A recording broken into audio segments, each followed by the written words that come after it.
Video yang memperlihatkan kepala bayi menjadi lonjong karena alat vakum viral di media sosial.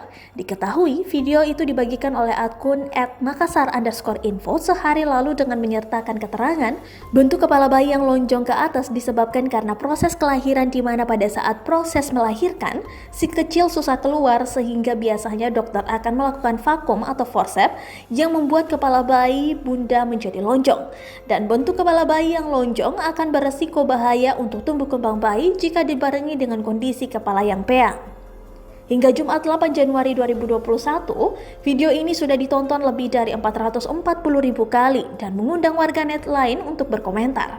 Dokter spesialis kandungan Dr. Huthia Andriana SPOG memberikan penjelasan terkait video viral tersebut. Ia mengatakan, kepala bayi lonjong bisa saja terjadi saat proses persalinan tidak hanya dengan alat vakum. Dengan persalinan normal, tanpa bantuan alat bisa terjadi benjolan di kepala bayi, biasanya karena proses persalinan yang lama atau ibu sulit mengedan, katanya kepada tribunnews.com.